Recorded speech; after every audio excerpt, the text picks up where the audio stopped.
You have bought sticky trap after sticky trap. Maybe a spray too. And the gnats keep coming back. Here is the problem: you have been killing the adults, the ones you can see flying around, while completely ignoring where they actually come from. The traps were never going to fix this on their own. In the next few minutes I am going to show you exactly where these things are actually coming from, and it is not the air around your plant, it is the top inch of your soil. Once you understand the life cycle, you will see why traps alone were always going to fail, no matter how many you bought. Adult fungus gnats only live about a week. So why does your infestation never actually end? Stick around, because the answer is going to change how you think about this pest completely. Quick one, comment below and tell me how long you have been fighting your fungus gnats, because I guarantee some of you are going to relate to what I am about to explain. Hit like and share this with anyone who has ever bought a pack of sticky traps and wondered why the gnats came right back, and subscribe for more plant diagnostics like this every week. Let's get into it. Here is the full life cycle, and this is the part almost nobody explains properly.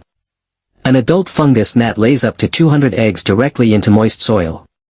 Those eggs hatch into larvae within about 3 days, and the larvae live and feed in the top inch or two of soil for another week to 10 days, eating organic matter and, in some cases, fine root hairs. Then they pupate in the soil for a few more days before emerging as adults. The entire cycle, from egg to breeding adult, takes roughly 3 to 4 weeks. See the problem now? A sticky trap only catches the adults, and only the ones that happen to fly near it. It does nothing to the eggs, nothing to the larvae, and nothing to the pupae, all of which are sitting safely in your soil the entire time. You could catch every single adult flying around today and still have 3 more generations already developing underground. If you're finding this helpful, smash that like button, share and subscribe for more content like this. Sticky traps are not useless, I still want you using them, but only as one piece of a bigger approach.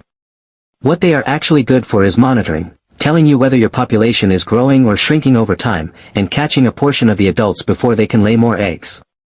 Think of them as damage control, not a cure. On their own, they typically only remove a small fraction of the total population at any given time. The eggs, larvae, and pupae in the soil vastly outnumber the adults you can see.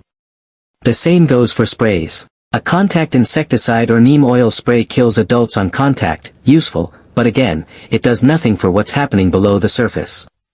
If you stop there, you're essentially mowing the lawn while leaving the roots completely intact. New adults will emerge from the soil within days, regardless of how many you sprayed yesterday. So here is the actual root cause: consistently moist soil in the top 1 to 2 inches. Fungus gnat larvae need that moisture to survive, they cannot develop in dry soil. If your watering routine keeps the surface layer damp most of the time, even if the rest of the pot dries out fine, you are running a continuous breeding ground.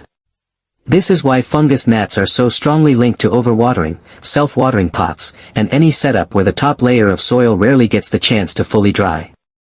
This is also why self-watering pots and pots left sitting in standing water are gnat magnets. The wicking action or the standing water keeps the top layer perpetually damp, which is exactly what the larvae need. If you have had a chronic gnat problem for months despite trying everything else, check your pot setup before anything else, because this is very often the actual answer. Here's the fix, and it does not mean underwatering your plant. It means changing when and how you water. Let the top 1 to 2 inches of soil dry out completely between waterings. Check with your finger before you water, not on a fixed schedule. For most plants that tolerate this, it will not cause any stress, and it directly breaks the breeding cycle because the eggs and young larvae cannot survive in dry conditions. Within 1 to 2 weeks of consistently doing this, you should see a noticeable drop in new adults emerging. Now, if you have a plant that genuinely needs consistently moist soil, certain ferns, for example, drying out the top layer is not always realistic. In those cases, the barrier method I'm about to show you becomes even more important, because you cannot rely on drying out the soil as your primary control.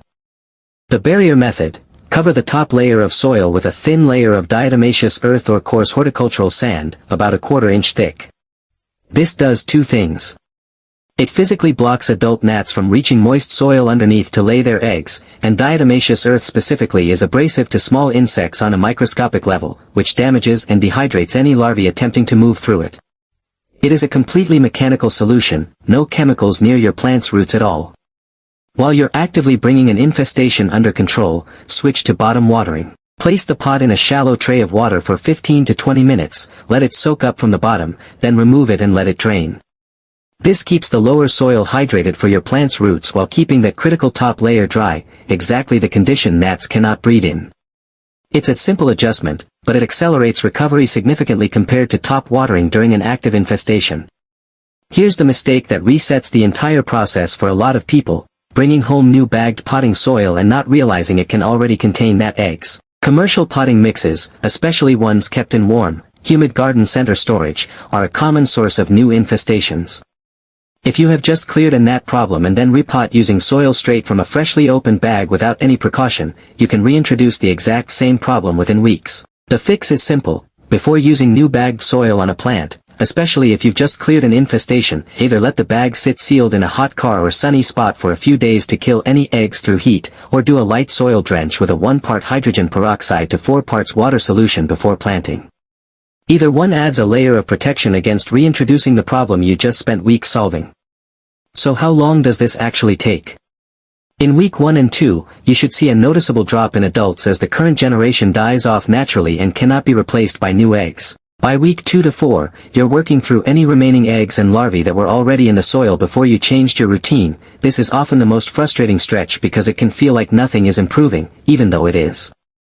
By week 4 and beyond, if you've been consistent with the drying, the barrier, and careful with new soil, the population should be fully cleared. To recap, fungus gnats persist because sticky traps and sprays only address the adults, while the eggs, larvae, and pupae keep developing safely in consistently moist soil. The real fix is drying out that top layer between waterings, adding a physical barrier like sand or diatomaceous earth, bottom watering while you bring things under control, and being careful with new bagged soil so you don't reintroduce the problem.